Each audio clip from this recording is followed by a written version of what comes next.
The Sheikh was standing. His advisor was gathering papers. The $100 million deal was dying right there in the conference room, and David Morrison couldn't do a single thing about it because nobody in the entire building spoke Arabic. The translator never showed. The backup was stuck in traffic somewhere on the Kennedy Expressway. And Sheikh Abdullah al-Rashid had just told his team in rapid Arabic that Morrison International clearly wasn't serious about this partnership. That's when a woman in a gray cleaning uniform stepped away from the trash can she'd been emptying and said, in flawless formal Arabic, that she could help. The Sheikh stopped moving.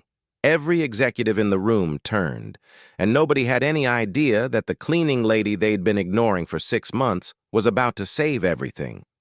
Her name was Amira Hassan, 42 years old. Evening shift at Morrison International's headquarters in downtown Chicago, 6 p.m. to midnight, 5 days a week. She cleaned executive offices, emptied conference room trash, vacuumed hallways. Most people didn't notice her. The ones who did never bothered learning her name. What they didn't know was that 6 months ago, Amira had been living a completely different life. She'd been one of the top Arabic translators in Dubai, Al Mansour International, one of the largest law firms in the Middle East. She'd translated for sheikhs, for government officials, for corporate deals worth hundreds of millions. She had a corner office on the 42nd floor of a glass tower in Business Bay. High-rise apartment overlooking the Persian Gulf, salary most people would never see. Driver who picked her up every morning, wardrobe full of designer suits. Invitations to diplomatic receptions where she'd translate quietly in the background while billionaires made handshake deals that moved markets. She was good at her job, really good. The kind of good where her phone rang constantly with offers from other firms trying to poach her. The kind of good where she could name her price. Then one Tuesday morning in January, her phone rang at 6 a.m. Dubai time. Her younger sister Layla's number. Amira almost didn't answer. She had a major contract negotiation that day. Japanese investors meeting with Emirati developers, complex, high stakes. But something made her pick up. Layla's voice was shaking. Their mother had collapsed at home. Ambulance, emergency room, tests, scans. The doctor wanted to talk to family. Could Amira call? Amira called. The doctor was professional, careful, but the words were clear. Cancer, pancreatic, advanced, stage 4. It had been growing silently for months, maybe longer. By the time symptoms appeared, it was already too late for surgery. Chemotherapy might buy time. 6 months, he said, maybe a year if they were very lucky, but they needed to be realistic. Amira sat in her apartment looking out at the sunrise over the Gulf. She had a contract to translate in 4 hours. She had meetings scheduled for the next 3 weeks. She had a life here that made sense. But her mother was dying. Her mother, who'd worked 2 jobs to put Amira through college, who'd encouraged her to study languages when everyone said it was impractical, who'd supported her move to Dubai even though it meant seeing each other once a year. Her mother was dying in Chicago, alone. Well, not alone. Layla was there. But Layla had 3 kids under 10, a husband who worked nights, a full-time job as an ER nurse. She couldn't handle everything. Amira booked a flight for that evening. Called her boss. Said it was a family emergency. He asked when she'd be back. She said she didn't know. He said they had contracts pending. Important clients. They needed her. She said she understood, hung up, started packing. She left everything. The career, the apartment, the car lease she'd just signed, the life she'd built over a decade, because her mother needed her. She arrived in Chicago in January, middle of a brutal winter, negative temperatures, ice everywhere. She'd forgotten what real winter felt like after 10 years in the desert. Her mother's apartment was on the northwest side. Small. 2 bedrooms. Old building with radiators that clanked all night. Amira moved into the 2nd bedroom. It still had her old desk from high school. Posters on the walls from 20 years ago. like stepping back in time. She started managing everything. Medications. So many medications. She set up a spreadsheet. Times. Dosages. Side effects to watch for. Doctor appointments. Oncology. Radiology. Pain management. She drove her mother to chemotherapy sessions every Tuesday and Thursday. Sat with her for hours while the drugs dripped slowly into her veins. Watched her mother's hair fall out. Watched her lose weight. Watched her struggle to eat, to sleep, to do anything without pain. And she looked for work. She needed money. Her savings from Dubai would last a few months. Maybe 6 if she was careful. But her mother's medical bills were crushing. Even with Medicare, the costs were staggering. Medications that cost thousands. Treatments insurance only partially covered. She started applying. Translation agencies, international corporations, law firms, companies with Middle East operations. She had a perfect resume, 10 years Dubai experience, major law firm, high-profile clients, master's degree from American University in Cairo. She sent out applications, waited. Most never responded. The ones that did sent automated rejections. She started calling, following up, trying to get someone on the phone. A few agreed to interviews. They'd look at her resume, seem impressed, ask about her experience. She'd explain everything. Dubai, the contracts she'd worked on, the clients she'd served. They'd nod, say they'd be in touch, then nothing. Weeks passed. She applied to 50 different places, then 70, then 100. She stopped counting. The rejections all said the same thing. Overqualified. Position filled. Budget constraints. Move to contract work. Not hiring full-time. She tried explaining. She needed full-time. She needed benefits. She needed stability because her mother was dying and she couldn't handle uncertainty right now. But nobody cared about that. She applied to Morrison International in March. Their website said they were expanding Middle East operations, looking for translators and cultural consultants. It seemed perfect. She submitted her application on a Tuesday, got an automated response immediately. Thank you for your interest. We've received your application. We'll review it carefully. If your qualifications match our needs, we'll be in touch. She waited. A week, 2 weeks, 3 weeks, nothing. She called, left a voicemail. No response. She called again. Got through to someone in HR. The woman sounded tired, distracted, said she'd look into it. Amira gave her name, spelled it twice. The woman said she'd check, put her on hold, came back 3 minutes later, said the position had been filled. They'd keep her resume on file for future opportunities. Amira thanked her, hung up, sat in her mother's kitchen looking at the bills stacked on the counter. Rent due in a week. Credit card statement showing the pharmacy charges, the co-pays, the medical equipment they'd had to buy. Her savings account balance dropping every day. That's when she realized she was out of options. She couldn't wait for the perfect job. She needed any job. Something. Anything. She went back to Morrison International's website, scrolled past the professional positions, kept scrolling, found a section for facilities and support staff, saw a posting. Evening cleaning staff needed, flexible hours, decent pay, benefits after 90 days. She stared at it for a long time. Then she applied. If you're watching this, leave a comment with your city.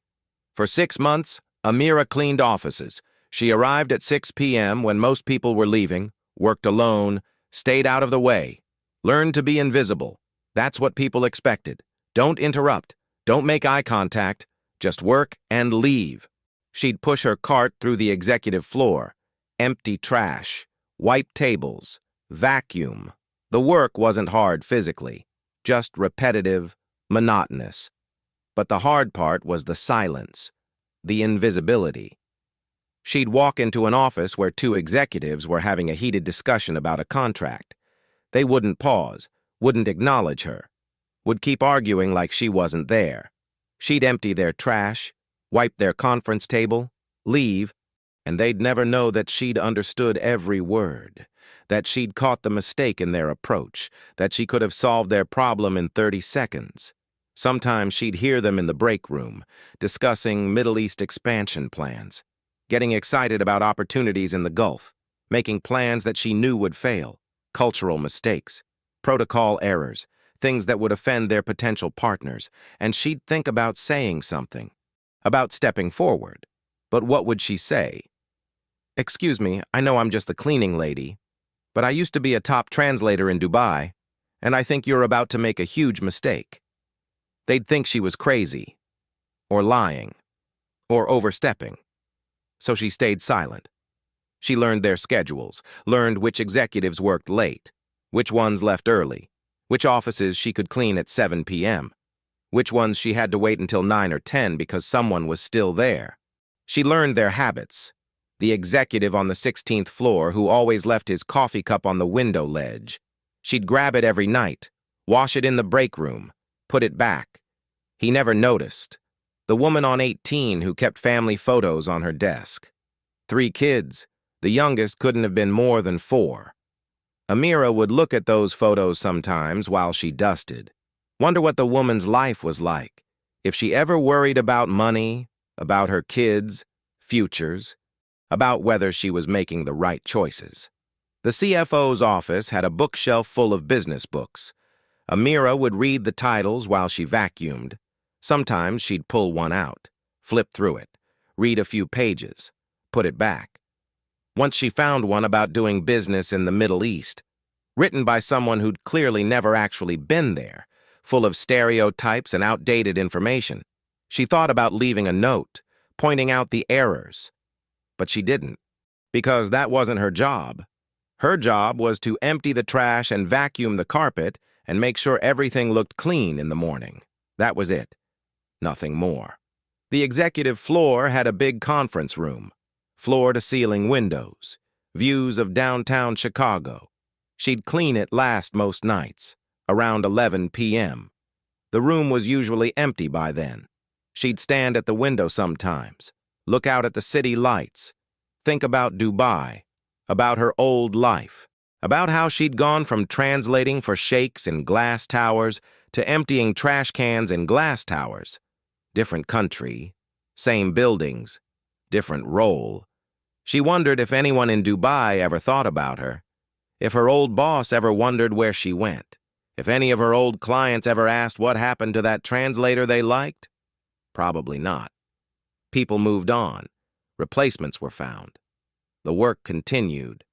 That's how it always worked. The morning everything changed. Amira worked her overnight shift, got home at 1 a.m., slept a few hours, then helped her mother with breakfast and meds. Her mother was having a better week. Latest chemo round seemed to be working. Eating more. Smiling more. Talking about the community center. Amira let herself hope. Maybe more time than predicted. Maybe she'd beat this.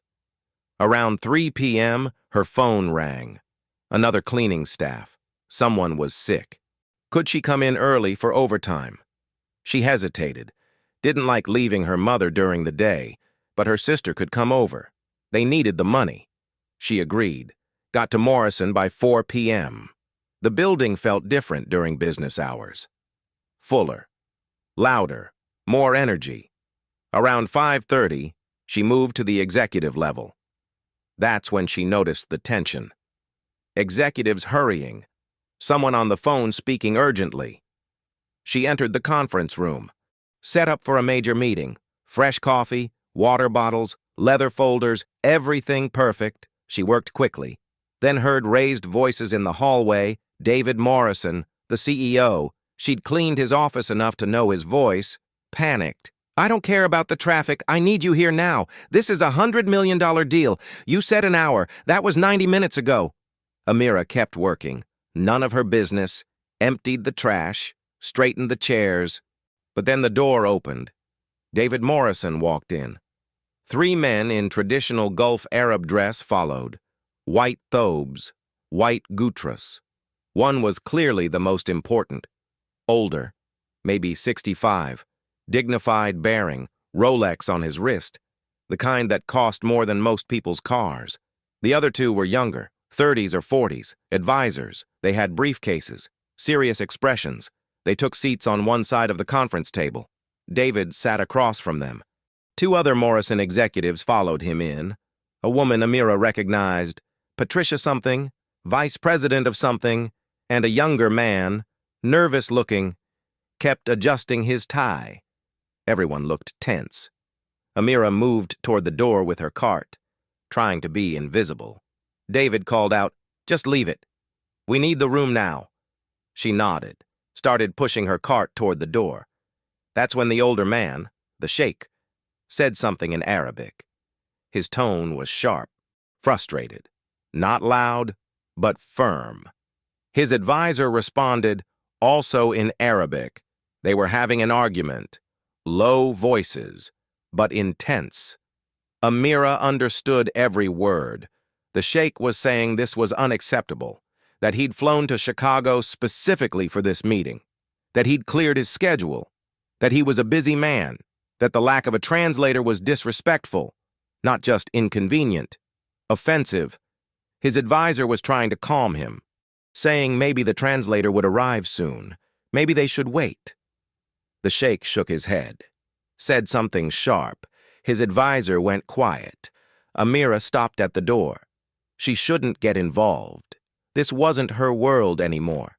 She was the cleaning lady, but she heard something in the Sheikh's voice. Real offense, deep offense. In Gulf business culture, this kind of disorganization was more than rude. It was insulting. It suggested Morrison didn't value him, didn't respect him, didn't take this partnership seriously, and if he walked out now, he wouldn't come back. She knew that with absolute certainty. She'd seen it happen in Dubai. When a sheikh felt disrespected, there were no second chances. No amount of apologizing would fix it. The door was closed. The opportunity was gone. Forever. David was speaking quickly, English, apologizing, explaining about the translator, the traffic.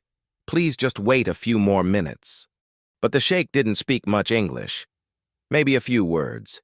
Basic greetings. That was it. His advisors were translating, but imperfectly, losing meaning, missing nuance. David's desperation wasn't coming through.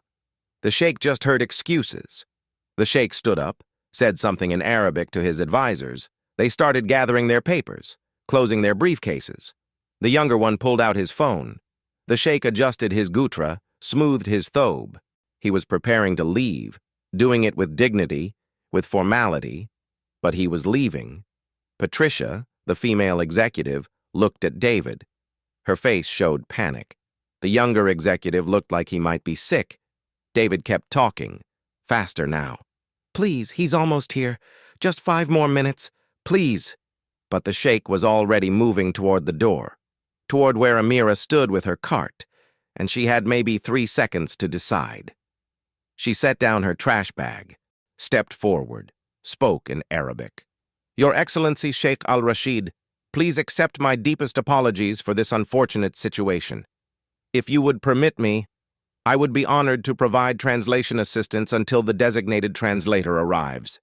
Complete silence. The sheikh stopped, turned slowly. His advisors stared. David's face went from confused to shocked. A junior executive laughed nervously, but Amira kept her eyes on the sheikh, continued in Arabic. Formal grammar, clean accent, appropriate word choice for his status. "I understand your concerns are entirely valid. However, I assure you that Morrison International holds this partnership in the highest regard. This morning's confusion does not reflect their true commitment. If you would wait just a few moments, I would be grateful for the opportunity to facilitate communication." The sheikh studied her, then spoke in Arabic. A test. Complex business terminology. Legal phrases.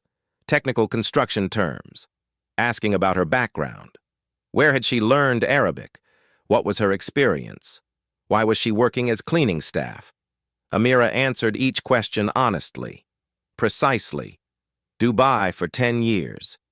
Al Mansour International. legal and corporate translation. Returned to Chicago to care for her ill mother. This job offered flexibility. The Sheikh's eyebrows rose. He asked another question. Technical. About Islamic finance structures, Amira explained clearly. Then the Sheikh looked at David, said something in Arabic. Amira translated, "The Sheikh says if you are comfortable with my translation, he is willing to continue." David looked like someone threw him a life preserver. "Yes, absolutely. Thank you. I don't even know your name." "Amira Hassan, sir. Evening cleaning crew. You just saved this entire meeting. Please sit down." Amira hesitated. Gray uniform, trash bag moments ago, boardroom full of executives in expensive suits. "Sir, I don't think that's appropriate." "Sit down," David said firmly but warmly. An executive pulled out a chair. Amira set her cleaning supplies in the corner, smoothed her uniform, sat. The Sheikh said something in Arabic and smiled. Amira translated. "The Sheikh says Allah sends help from unexpected places, and a person's worth is never determined by their clothing." The meeting began. For 90 minutes, Amira translated everything. But not just words, cultural translation. When David used American business expressions, she rephrased into Gulf business terms. When the Sheikh discussed his vision for hotels honoring Islamic values while offering modern luxury, she explained the cultural framework to David: halal food, prayer facilities, family spaces, balance between tradition and contemporary service. She caught a disaster. David mentioned a specific opening date in June. Amira recognized it would fall during Ramadan. She gently noted this in Arabic to the Sheikh, explained to David why that timing was catastrophically bad. Major launches during Ramadan are culturally inappropriate. David looked shocked, had no idea. They discussed alternatives. Crisis avoided. The executives watched amazed. This was cultural surgery. When the Sheikh's advisor asked about revenue-sharing models, Amira translated perfectly. Then, after David answered, provided context about American corporate structures, helped the advisor understand why David's proposal was actually more generous than it appeared. The advisor nodded, made notes. The Sheikh noticed everything, how she never interrupted, waited for complete thoughts, maintained eye contact, caught cultural differences before they became problems. During a break, David pulled her aside, alone in the conference room, looked at her like seeing her for the first time. "How long have you worked here?" "6 months, sir." "Doing what, exactly?" "Evening cleaning. Executive offices, conference rooms, 6 p.m. to midnight." Something cold settled in David's stomach. "Before this?" Amira met his eyes. "Professional translator in Dubai, 10 years. American University in Cairo, master's degree in linguistics." David couldn't speak. 6 months. He'd walked past her dozens of times, never looked, never spoke, never wondered. "Why didn't you apply for our international communications department?" Amira's smile was small, sad. "I did, sir. 8 months ago, got an email saying the position was filled." David felt shame, deep shame.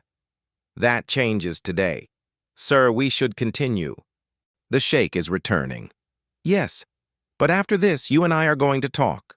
The negotiation continued. Went extraordinarily well. The Sheikh was so impressed he suggested additional partnerships, other Gulf contacts, invited David to visit Dubai personally. What started as disaster turned to triumph, all because of the woman in gray they'd been ignoring.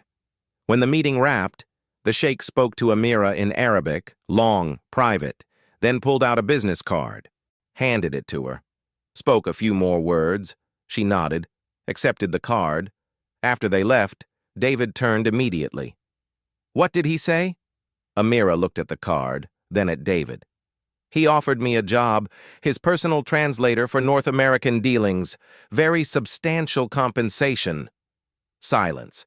Every executive felt it. Panic. They couldn't lose her. David spoke fast.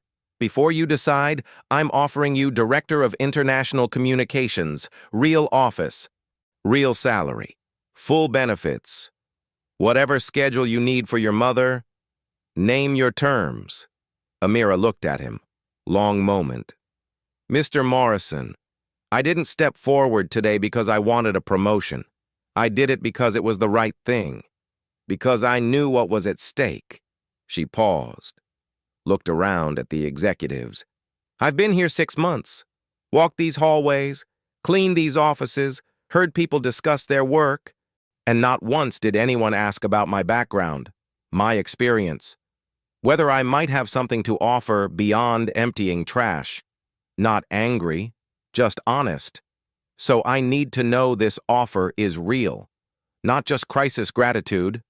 I need to know that if I accept, I'll be valued for who I am, not just for what I did today." David felt shame again, deeper, because she was right. If no crisis today, if the translator had shown up, would he ever have noticed her? He knew the answer. Made him sick. "You're completely right. I can't undo 6 months. Can't change that we missed you, overlooked you, failed to see your value because we were too blind to look past a uniform." He stood straighter. "But I promise you this, from today forward, everything changes, not just for you, everyone. We're reviewing our entire hiring system, finding everyone we've overlooked, creating a system where talent gets recognized no matter the uniform." Patricia Chen, senior executive, spoke up. "We should also acknowledge Amira didn't have to help us. Could have left. What she did came from her own integrity, not from any obligation." The room murmured agreement. Amira felt tears threatening, 6 months invisible, going home exhausted, wondering if terrible mistake. And now this, because she chose to help instead of staying silent. David pulled out his phone, calling HR now.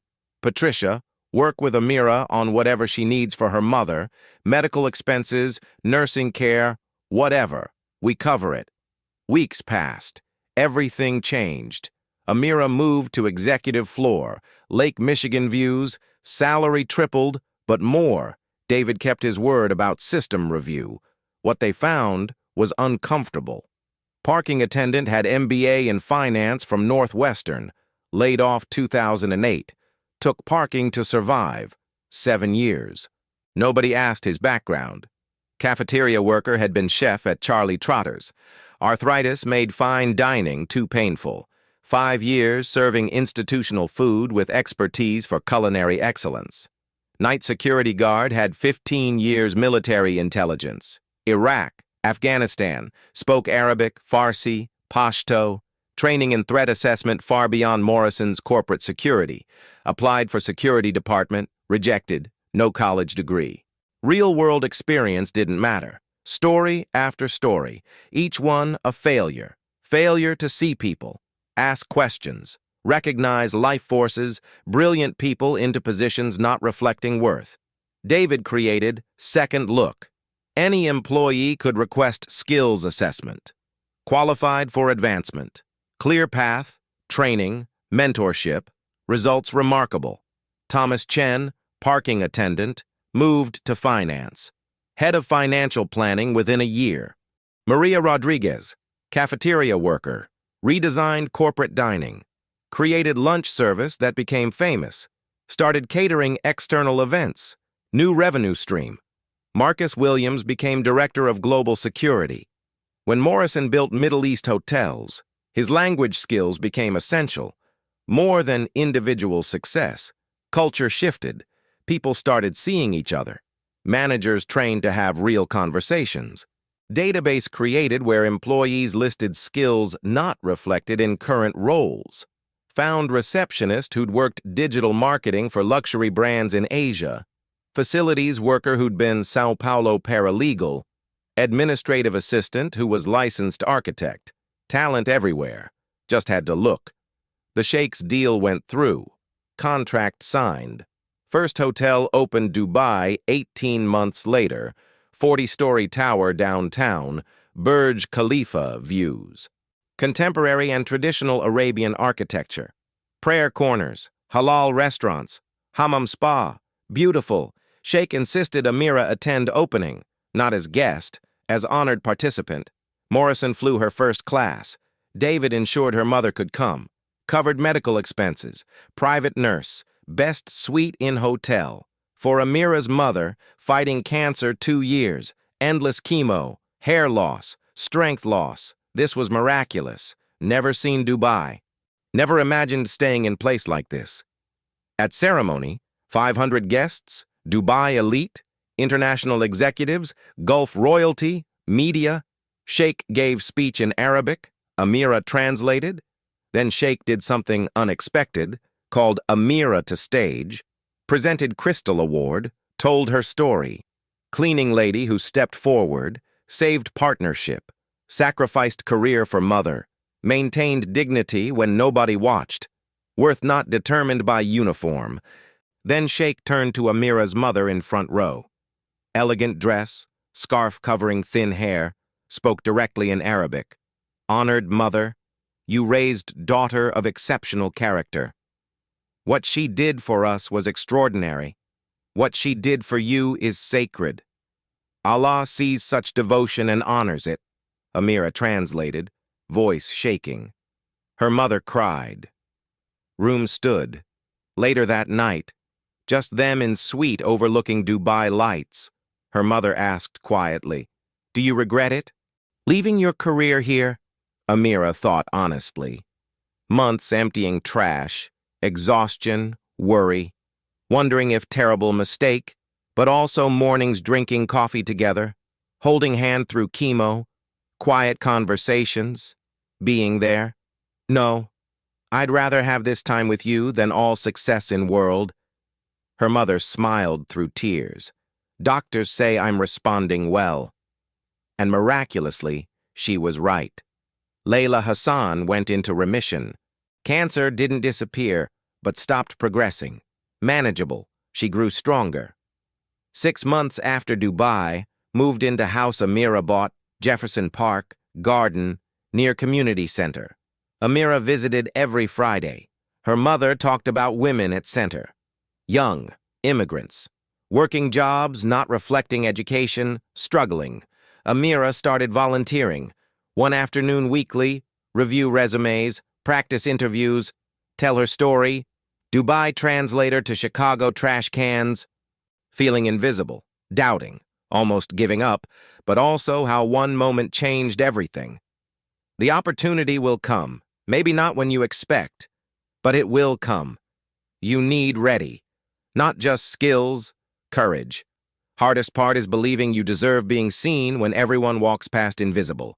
They created Beyond the Uniform, helped immigrants and underemployed professionals, translated credentials, networking. First 2 years, 200 people found better jobs. Every success felt personal. She knew the shame of overqualified and underemployed, working hard at something not reflecting who you are. Fear nobody will see your value. David kept framed photo on desk conference room that day. Amira in gray uniform, translating between him and Sheikh. Daily reminder, talent doesn't announce itself loudly. Worth not determined by titles. Sometimes most valuable person is one everyone overlooks. He told story often, company meetings, industry conferences, business schools, not because made him look good, made him look blind, but never wanted to forget. Amira now Senior VP Global Operations, partnerships 14 countries, mother full remission, lives comfortably, Jefferson Park, Garden, friends, life. But Amira never forgot. Every year anniversary of that day, takes afternoon off, goes to community center. I was emptying trash cans. Then someone needed Arabic. One opportunity, one moment. But I was ready because never stopped believing in my worth. People ask the same question. What if crisis hadn't happened? Still be cleaning? Maybe. I don't know. But I would have been same person. Same skills, same worth. Only thing different is whether anyone was paying attention. She knows what it's like to be invisible. Watch people walk past without seeing. Wonder if you'll ever use skills again. but also knows what it's like when everything changes, when someone finally sees you, when you get the chance, when all that quiet dignity suddenly matters. So if your working job not reflecting who you are, remember a mirror. Current situation doesn't define worth. Brilliance doesn't stop being brilliant because nobody acknowledging it. Keep skills sharp. Keep dignity. Keep being excellent.